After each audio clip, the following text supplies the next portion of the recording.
Assalamualaikum warahmatullahi wabarakatuh.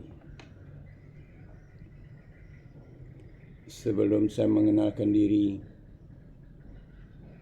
karena saya bukanlah siapa-siapa, hanya salah seorang yang mencintai adat Luak Nantigo, yaitu adat Kelarasan Koto Piliang, junjungannya Sultan Paduka Basah Datuk Katumanggungan. Yang kedua, adat Kelarasan Bodi Caniago, junjungannya Jatang Sultan Balun Datuk Parapati Nasa Batang, yang berpusat di Limo Kaum, Luak Nantuo.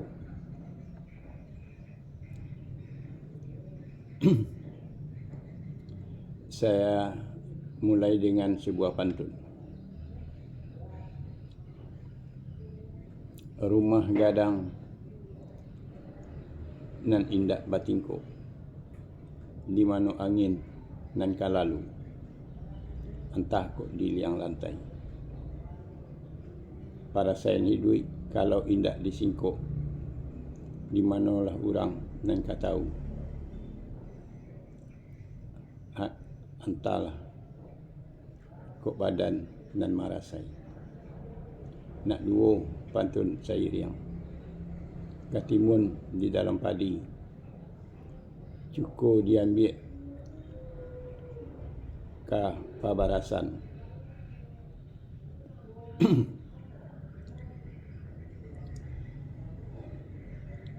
Sungguh pun rumi dalam hati, di muka jalan dan kelihatan. Saya menulis sebuah buku sejarah adat yang saya beri judul Menggali Sejarah Adat Luak Nantigo dari Kato Pusako. Mengapa saya menulis sebuah buku cerita adat? Karena itu adalah kano ado basabab bakarano. Kano ado basabab bakarano itulah makanya saya terangkan sebisa yang saya tahu. Dan buku yang saya tulis itu mulai dari tahun 1991 sampai dengan tahun 2019,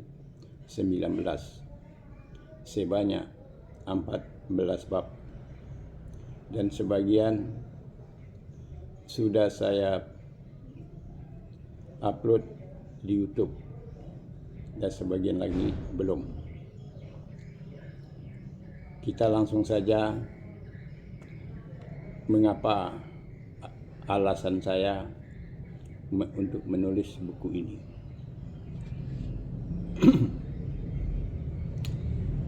Basabab bakarano, karena basabab lah makanya saya menulisnya, yaitu dimulai ketika saya masih kecil pada waktu itu, yaitu baru kelas 1 sekolah SR, yaitu sekolah rakyat, dan naik ke kelas 2, ya umur mungkin pada waktu itu ya sekitar 10 atau 11 tahun lah. Orang tua saya, ibu saya meninggal dunia karena sakit. Dia lumpuh, tidak bisa berjalan. Kalau berjalan di atas rumah gadang itu dibentangkan betung. Nah, dia jalan di situ karena lumpuh. Mungkin dia sudah lama juga dia sakit lumpuh gitu, dan kemudian akhirnya meninggal dunia. Kemudian setelah ibu saya meninggal dunia, saya tinggal sama ayah saya. Ayah saya tinggalnya di Koto sebelah, yaitu Koto Panti.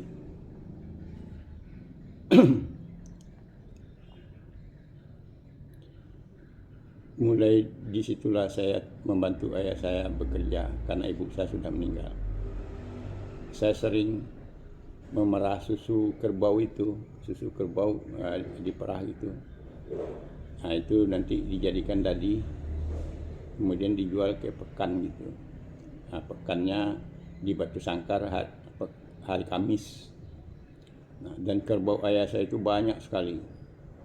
Ada 3 kandang gitu. Nah, terus tidak termuat lagi di dalam kandang, dipautkan di luar kandang, di batang-batang limau manis gitu. Nah, dan ladang ayah saya itu lumayanlah luas. Jadi ayah saya itu termasuk salah satu orang yang terkaya pada waktu itu di 2 kampung itu, di 2 koto itu, Koto Ngungun dan Koto Panti itu.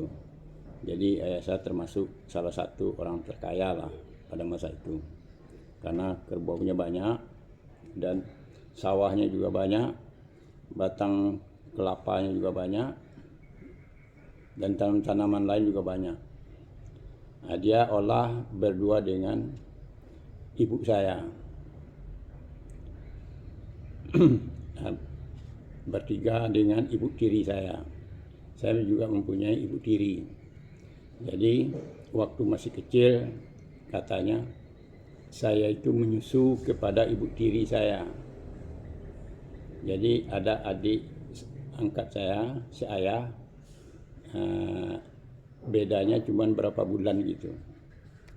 Jadi karena air susu ibu saya pada waktu itu katanya kering, jadi saya disusukan oleh ibu tiri. Nah, kemudian setelah saya tinggal dengan ayah saya sakit. Setelah sakit, kemudian beliau meninggal dunia pula. Nah, mulai dari situlah saya merasa kalau seperti kata pepatah, bagaikan anak ayam kehilangan induk. Nah gitu. Biasanya ada orang tua, ibu dan ayah, bisa meminta apa saja diberikan. Tapi setelah meninggal ayah saya, harta tadi, macam kerbau yang banyak-banyak itu, pohon kelapa semua, hasil ladang tadi diambil oleh kemenakan ayah saya. Karena ayah saya itu mempunyai saudara 2, yang tertua perempuan, yang nomor 2 ayah saya. Jadi anak dari kakak ayah saya itu namanya Busar. Nah, kalau saya memanggilnya Tuan, karena di Batu Sangkar kalau kita memanggil kakak atau orang yang lebih besar dari kita itu dipanggil Tuan.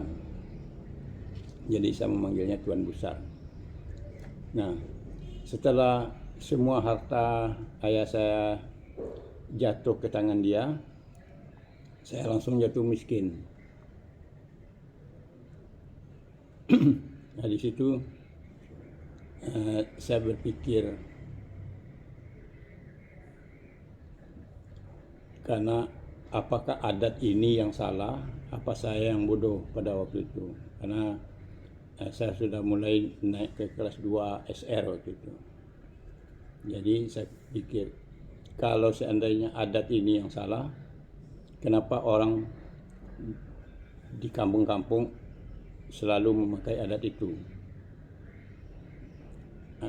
Atau saya sendiri yang bodoh? Itulah satu pertanyaan yang timbul di dalam hati saya. Nah, kemudian saya disuruh tinggal di kemenakan ayah saya itu, yaitu di Tuan Busar tadi. Nah, setelah ayah saya meninggal, Tuan Besar tadi sama ibunya dia langsung naik haji ke Mekah. Karena waktu itu orang naik haji pakai kapal laut. Pulang dia dari Mekah naik haji, dia bangun rumah gadang lah, 3 ruang yang bergonjong begitu. Dan saya ikut tinggal sama dia karena saya bersaudara 4 orang. Yang satu di Kota Padang sebagai pegawai sipil, yang satu lagi di kampung, yang satu lagi merantau entah kemana. Jadi saya waktu itu paling kecil. Kalau saudara tiri saya, adik-adik saya masih ada, tetapi mereka di kampung yang lain gitu. Singkat cerita,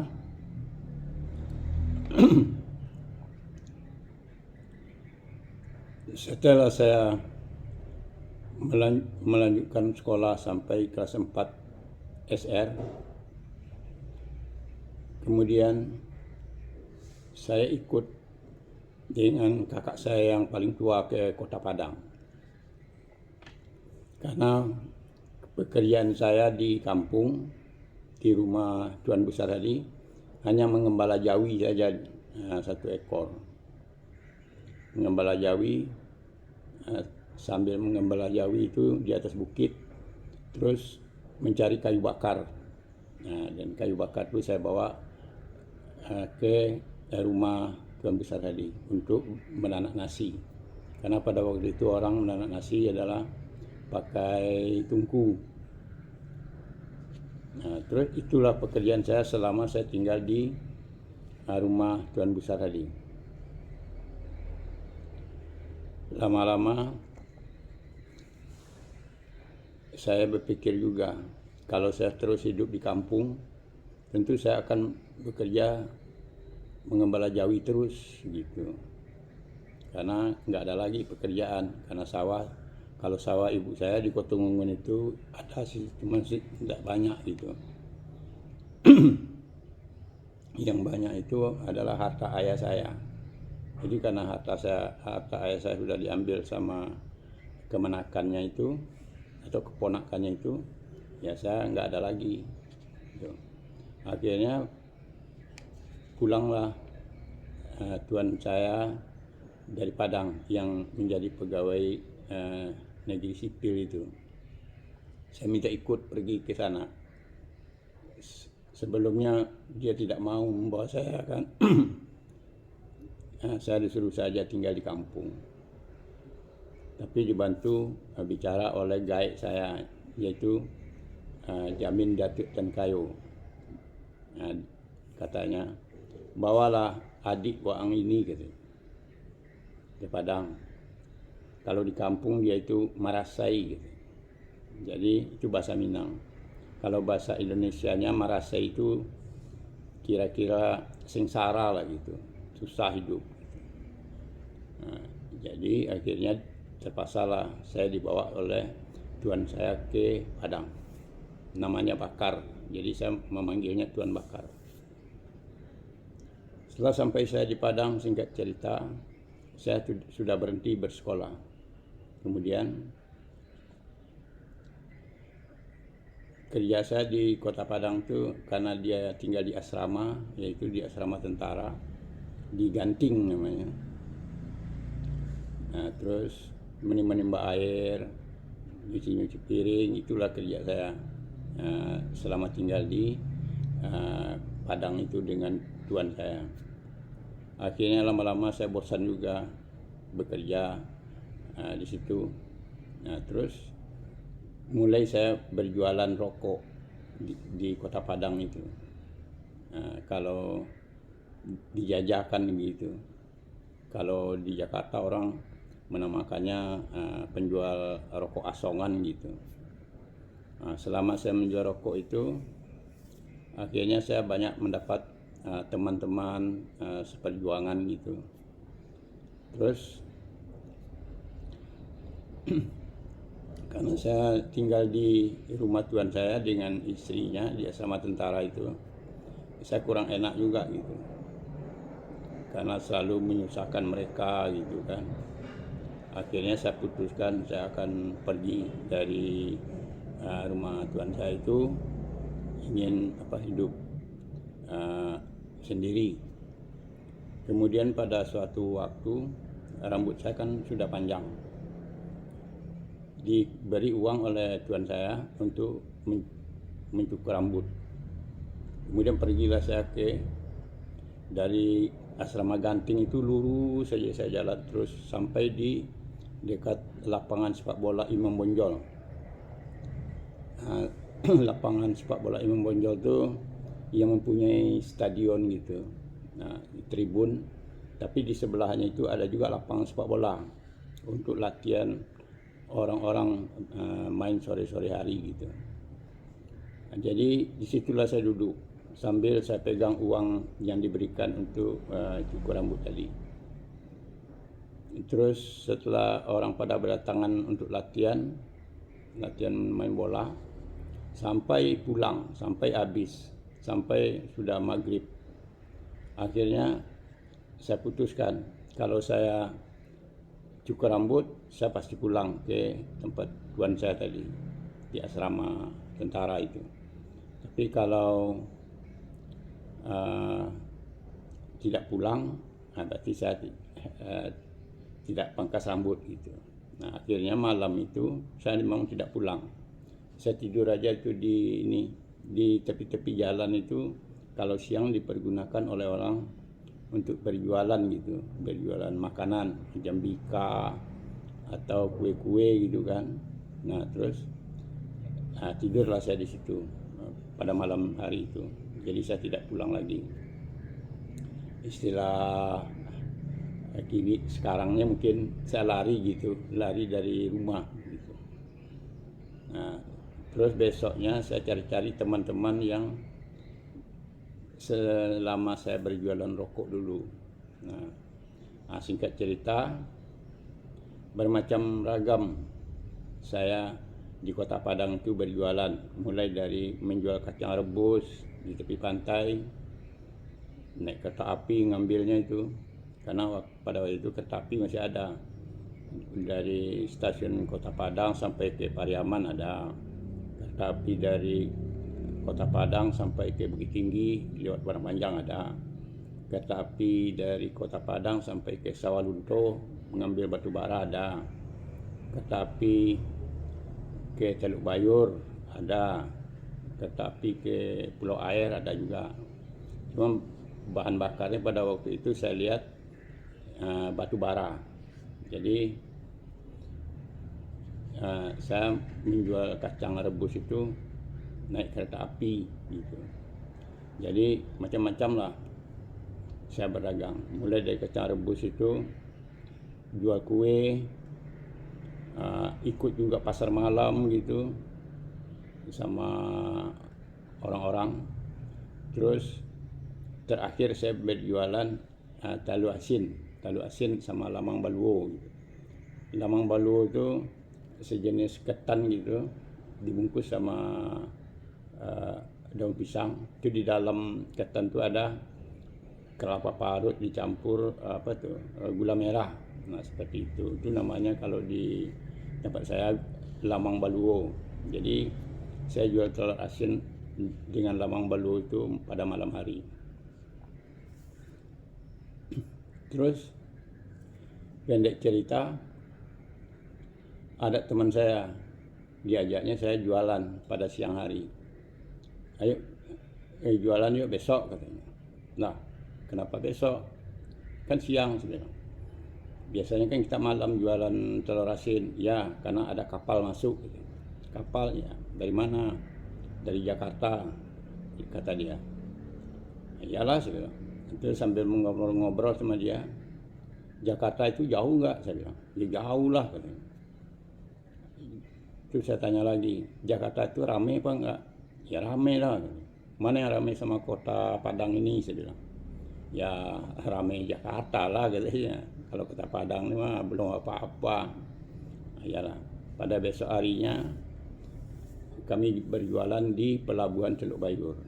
Terus setelah saya lihat di pelabuhan itu, ya benar adanya kapalnya besar itu, panjang. Nama kapalnya saya baca Koan Maru. Koan Maru. Jadi kalau Koan Maru itu biasanya bahasa Jepang kayaknya. Jadi kapal Jepang lah, kapal dagang Jepang kali. Ya, itu saya tanya sama teman saya itu, kita kalau naik kapal itu bayar nggak? Ya bayar lah, beli tiket gitu kan. Udah. Terus setelah berjualan hari itu kami pulang. Terus dalam hati saya berpikir saya akan pergi naik kapal ini besok gitu. Terus pas kapal itu datang lagi di Teluk Bayur, saya tidak berjualan. Sengaja saya pergi ke Teluk Bayur itu. Nah, malamnya itu saya tidur di emperan atap di emperan tembok pelabuhan itu. Nah, di situ saya tidur malam itu. Besok pagi kira-kira jam 8 pagi lah, ada pintu kapal itu yang kecil itu, mungkin pintu kapal darurat kali ya, terbuka. Terus dibentangkan satu lembar papan gitu. Kemudian para tentara pada masuk melalui pintu tadi, melalui papan tadi. Terus saya lihat kok tentara pada masuk juga. Nah, saya juga ingin masuk juga. Nah, saya menyelip di antara tentara-tentara itu. Akhirnya saya didorong-dorong juga sama tentara itu ke dalam. Nah, setelah sampai di dalam, saya lihat tentara itu dia membawa gulung-gulungan koran gitu. Jadi kertas koran tadi dibentang-bentangkan sama dia gitu, selembar-selembar. Terus saya pikir apa tentara ini pergi juga ke Jakarta sebelum naik kapal ini kan.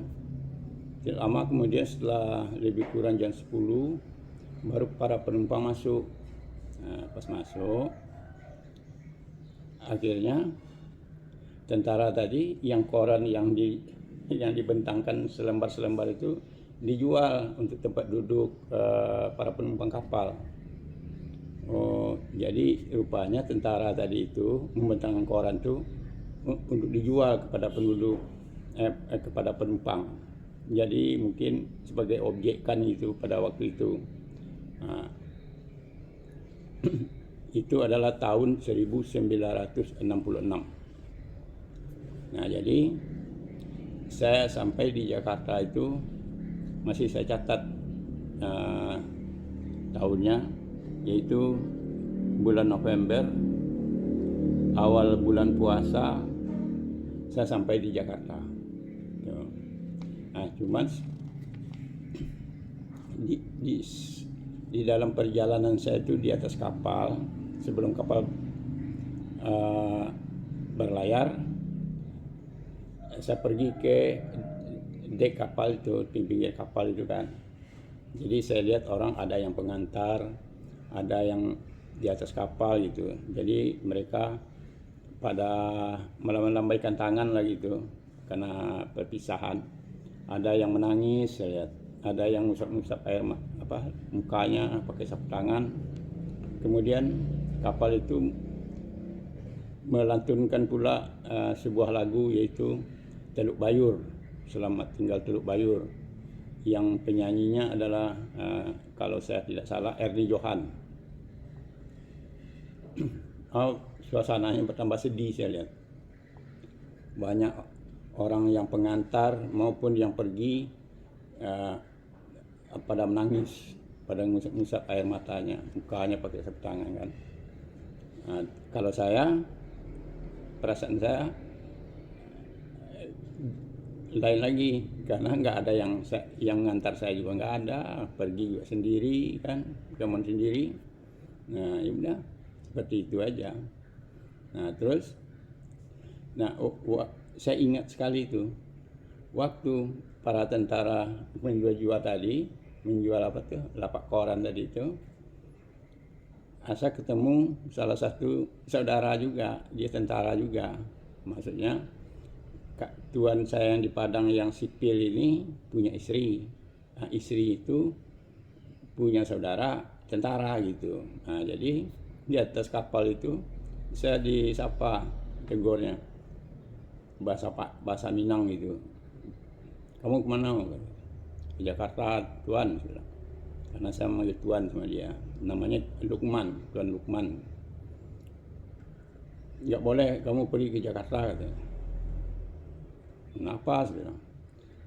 Nanti Tuan kamu marah, katanya. Biarin aja, saya bilang. Nah, nanti kamu mati di sana, katanya. Biar aja, saya bilang. Kalau mati di Jakarta, mati di sini, kan sama aja, saya bilang. Sama dikubur juga, saya bilang. Nggak ada masalah, saya bilang kan. Oh, nggak boleh sama dia, ditarik-tarik tangan saya turun ke bawah, saya nggak mau. Nah, akhirnya diberi juga lah uang sama dia, uang hasil penjual, dia menjual koran tadi. Nah, inilah uang belanja deh. Nanti kamu, saya katakan sama tuan kamu kalau kamu pergi ke Jakarta naik kapal gitu. Ya katakan aja lah, saya bilang.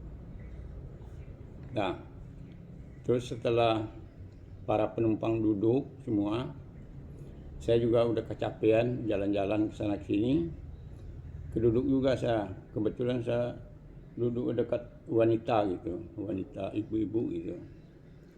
Terus sudah kapal sudah berlayar, ibu tadi nanya, anak mau kemana? Mau ke Jakarta, Bu. Terus berceritalah kami di situ. Nah, terus di Jakarta sama siapa berangkat? Sendiri. Di Jakartanya tinggalnya di mana, katanya. Nggak tahu, Bu, saya bilang. Baru kali ini saya berangkat, saya bilang. Oh iya, ya. Nah, gini katanya. Di sinilah pas dia tanya begitu, baru saya percaya dan yakin kalau Allah Subhanahu wa Ta'ala memang ada, karena dia memberi pertolongan kepada orang yang ingin dia tolong. Nah, termasuk salah satunya saya pada waktu itu. Jadi melalui perantara ibu ini, saya ditolong oleh ibu ini. Maksud ditolong tuh begini, dia tanya lagi, kamu mau nggak tinggal di tempat anak saya nanti? Di mana itu, Bu? Dia bekerja sebagai guru di Tebet. Kalau saya sebulan di Jakarta tuh balik lagi ke Bukit Tinggi gitu. Nah, rupanya ibu tadi adalah orang Bukit Tinggi, dia baik sekali sih, ya kan. Nah, disitulah saya yakin kalau Allah itu masih memang ada. Karena saya dalam kesusahan, mau pergi merantau sendiri, tidak ada sanak famili di Jakarta. Umur waktu itu sekitar 14 tahun lah. Nah, jadi atas perantara ibu tadilah Allah menolong saya. Nah, kemudian ya saya bilang. Lalu sampai di Jakarta, terus dikenalin saya sama anaknya itu yang menjadi guru. Nah, dia menjadi guru, istrinya ibu rumah tangga. Dia mempunyai anak 1 orang, masih kecil gitu kan. Nah, jadi saya bekerjalah sama dia. Orangnya juga baik. Nah, jadi rupanya ibu yang dari Bukit Tinggi tadi sama anaknya sama keluarga itu orang baik-baik juga. Jadi saya seakan-akan dianggap udah seperti anaknya sendiri juga di rumah itu. Nah, disitulah saya kadang-kadang sedih gitu. Sedihnya bukan karena tinggal sama dia, sedihnya kok ada orang lain yang begitu perhatian terhadap saya gitu. Nah, itu atas kebaikan orang yang tadi, orang Bukit Tinggi tadi. Nah, terus setelah lama saya di situ, kerja saya di situ cuman itu menimba air, terus ngepel lantai gitu.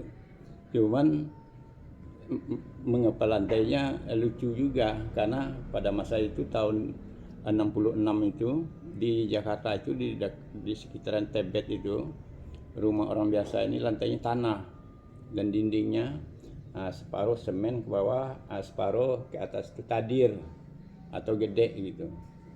Nah, gitulah rumah orang-orang yang kebanyakan di sekitar situ pada waktu itu. Nah, kalau rumah orang kaya yang punya mobil, yang punya apa itu, nah itu pakai lantainya itu pakai ubin semen hitam gitu. Tuh. Jadi pas sudah 1 bulan saya bekerja di rumah tuan itu, namanya lupa saya, karena udah lama gitu ya, udah dari tahun 66, jadi udah lupa sekali saya namanya. Nah terus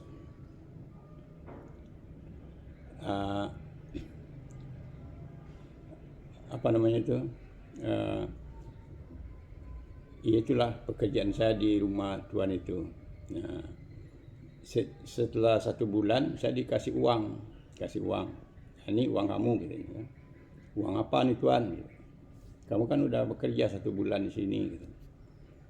Kerja apa? Saya bilang. Nah, itu nimba air, kadang nyuci piring, kadang ngepel lantai gitu. Saya pikir itu kerja biasa, saya bilang. Saya dulu di kampung juga bekerja seperti itu juga, malah lebih berat lagi, saya bilang. Nggak dikasih uang, saya bilang. Udah gini aja katanya, simpan aja lah. Udah saya simpan aja tuh uang yang dia beri. Jadi setiap bulan saya bekerja di situ, dikasih uang, tiap bulan dikasih uang.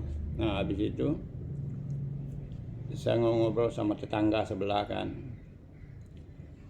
tuan itu lucu juga, saya bilang. Lucu kenapa katanya kan, masa saya tiap bulan dikasih uang, saya bilang. Lah iyalah katanya, kan kamu pembantu itu. Bantu apa? Saya bilang. Bantu rumah tangga katanya. Hah? Oh jadi saya baru tahu kalau bekerja sama orang terus dikasih kita uang setiap bulan itu namanya pembantu rumah tangga. Akhirnya saya jadi ketawa. Oh gitu, saya bilang ya. Nah terus karena saya bekerja yang cuma sebentar ya, habis nimba air, habis nyuci piring, habis ngepel, ya udah selesai, siangnya nggak ada kerja kan. Nah, kadang-kadang pagi-pagi sekali saya pergi lari-lari olahraga gitu kan. Nah, saya lihat ini ada mobil di jalan naruh-naruhin apa tuh koran gitu. Nah terus ditumpuknya koran di pinggir jalan. Nah, terus banyak orang yang beli, mulai dari anak-anak sebaya saya sampai orang dewasa itu beli koran di situ. Nah, rupanya di situ seperti agen lah gitu kalau pagi itu. Jadi mobil membawa koran-koran ke situ, terus nanti orang-orang pada beli di situ untuk dijual gitu. Udah setiap hari saya perhatikan gitu. Terus saya tanya, ini koran ini kalau kita beli itu kita jual lagi, bagaimana caranya Pak? Nah, itu diterangkan sama yang penjual itu kan. Nah kalau kamu besok mau jual koran gitu ya, datang aja ke sini pagi-pagi. Kamu beli, terserah kamu koran yang mana katanya. Nah, itu kamu bisa jualan tiap pagi di sini gitu. Oh gitu ya. Itu lama-lama saya pikir juga. Jadi kalau saya terus tinggal di rumah tuan tadi, yang guru tadi, tentu jadi pembantu terus saya kan, pembantu rumah tangga. Akhirnya saya putuskan saya mau jualan koran itu, karena uang modal kan sudah ada tuh setiap bulan yang diberi oleh tuan tadi, saya kumpulin aja. Nah, terus saya katakan maksud saya ke tuan tadi, tuan, saya mungkin mau jualan koran, saya bilang. Jadi mau hidup sendiri gitu, karena saya udah tahu di sana orang kalau pagi menjual koran, jadi saya beli di sana, saya jual keliling. Nggak usah lah gitu. Biarlah tuan, saya bilang. Saya daripada di sini saya cuman bekerja cuma sebentar gitu kan, dan saya udah berterima kasih sekali sama tuan nih karena saya udah ditampung di sini selama ini, saya bilang. Nah terus kelihatannya tuan itu merasa apa itu ya, merasa sedih gitu, takut saya itu kalau sengsara tinggal di luar. Itu akhirnya dia bilang, gini aja lah Is, nanti kalau kamu sengsara di luar atau susah, kembali lagi ke rumah ini gitu. Ya Tuhan, udah. Habis itu ditambah lagi uang untuk modal saya kan.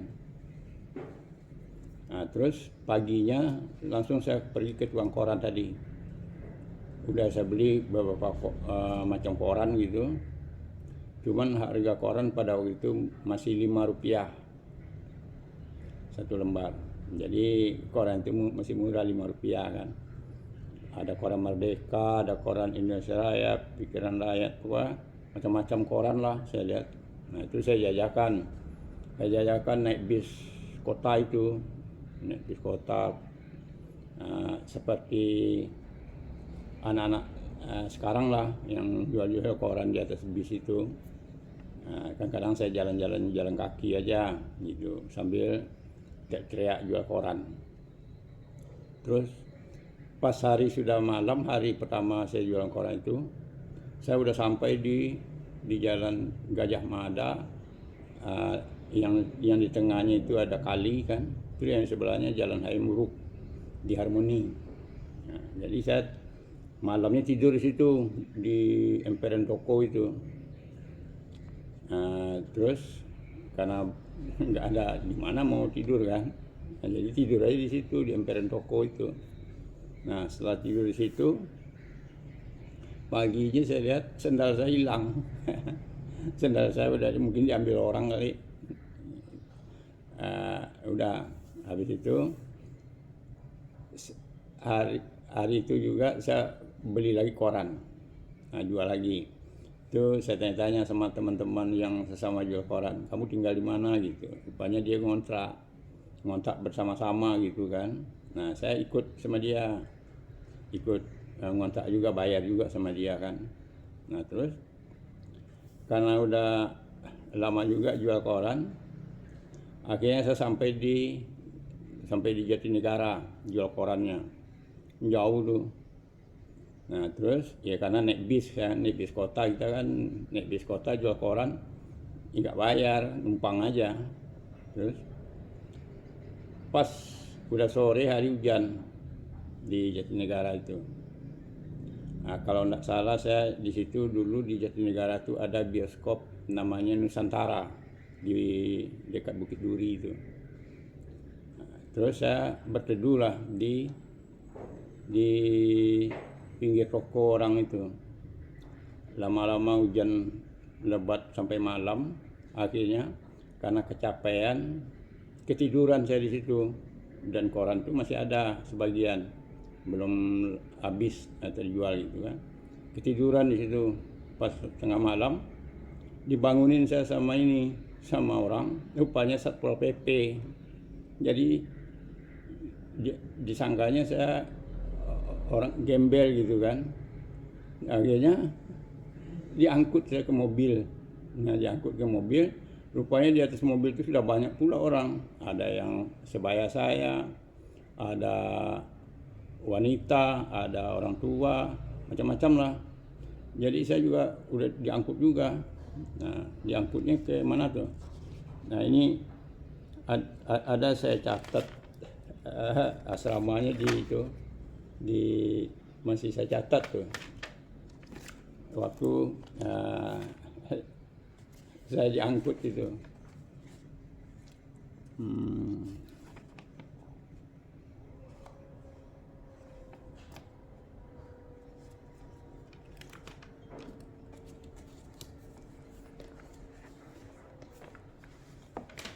Nah ini tuh.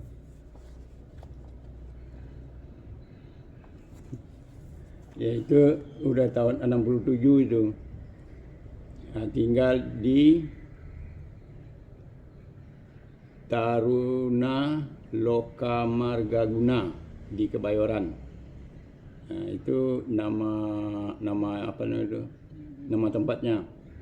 Taruna Lokamargaguna, selama lebih 4 bulan saya tinggal di situ. Nah, jadi itu adanya di Pondok Indah. Nah, Pondok Indah itu dulu saya lihat itu perkebunan karet, barang-barang karet banyak situ tuh. Itu sawah-sawah saya lihat. Tapi sekarang Pondok Indah itu udah menjadi daerah elit di Jakarta. Itu. Jadi asrama itu, yang asrama ini tadi, Loka Margaguna itu masih ada saya lihat sampai sekarang. Tuh. Nah, jadi di situ selama 4 bulan, kemudian dicatat nama-nama kan. Jadi ditanya satu persatu mana yang mau masih ingin melanjutkan sekolah, dipisahkan gitu. Mana yang tidak dipisahkan, mana yang mau pulang kampung dipisahkan kan gitu. Nah, jadi karena saya ingin melanjutkan sekolah lagi, saya dipisahkan sesama yang mau ingin sekolah. Kemudian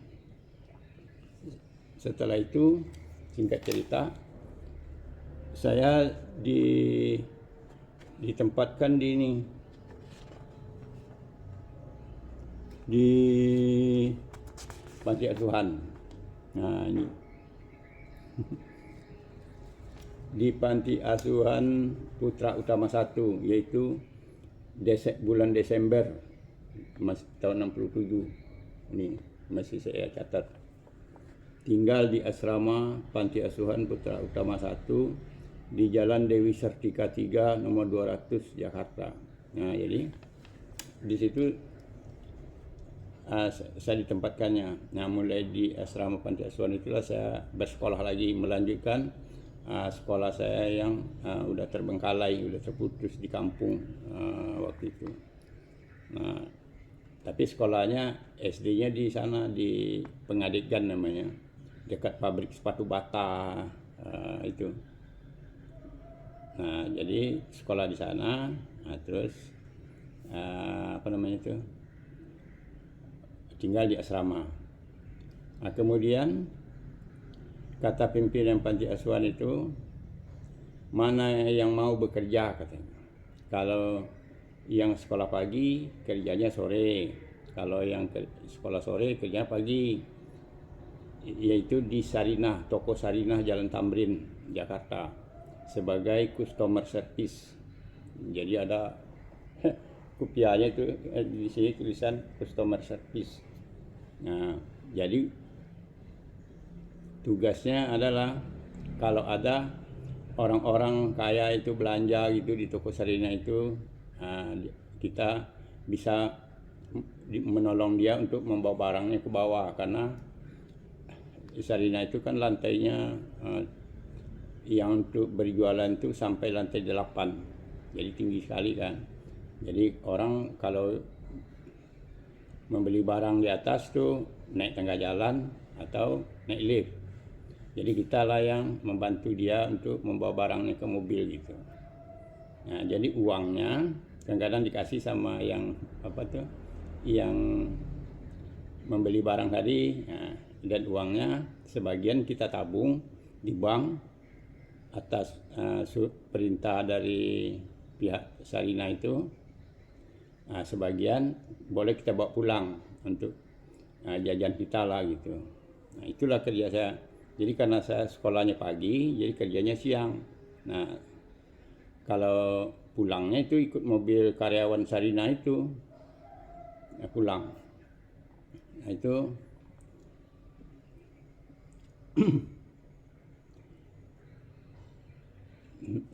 tahun 67 itu juga saya kerja di sana tuh. Nah, terus waktu malam, misalnya hari sudah malam gitu kan, saya tiduran di panti asuhan itu, masih ingat, saya teringat lagi kenangan waktu di kampung. Kenapa nasib saya seperti ini sebenarnya. Dulu waktu ayah masih ada, ibu masih ada, masih bisa lah minta uang apa gitu ya, enak gitu ya.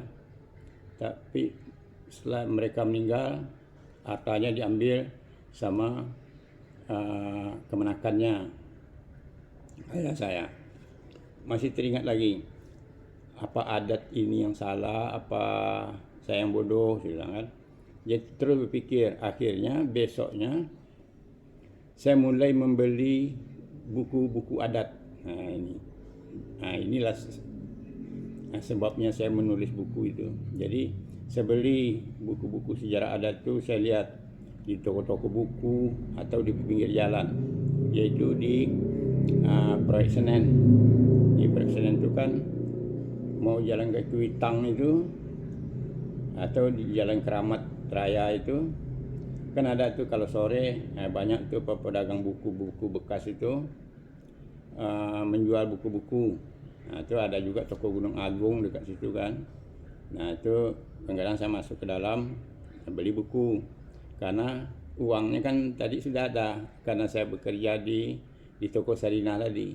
Nah, jadi saya dapat satu buku cerita adat, saya bawa pulang. Nah, mulai dari situlah saya mengumpulkan buku-buku sejarah adat yang bisa saya beli. Yang sudah saya kumpulkan udah banyak, saya baca terus. Rupanya setelah saya baca itu buku-buku sejarah adat, rupanya adat Minangkabau ini bagus rupanya. Karena di situ ada harta pusaka tinggi, harta pusaka rendah, harta pusaka pencarian, bagaimana cara pembagiannya gitu kan. Nah, rupanya pada waktu itu karena saya waktu itu masih kecil, jadi ya diambil semua sama itu. Seharusnya kerbau-kerbau ayah saya itu ada hak saya di situ. Itu tanam kelapa, hasilnya itu sebenarnya ada hak saya di situ. Cuman karena diambil semua oleh kemenakan ayah saya, ya saya jadi miskin itu. Ini makanya saya sampai ke Jakarta. Nah, mulai dari situlah saya mencintai adat ini karena saya lihat bagus adat kedua kelarasan ini. Terus saya mencari setiap ada kesempatan, setiap ada buku sejarah adat saya beli satu persatu gitu. Nanti buku-buku itu ini dia ada nih di atas ini nih. Cuma nanti saya liatin buku-buku apa aja yang pernah saya beli gitu.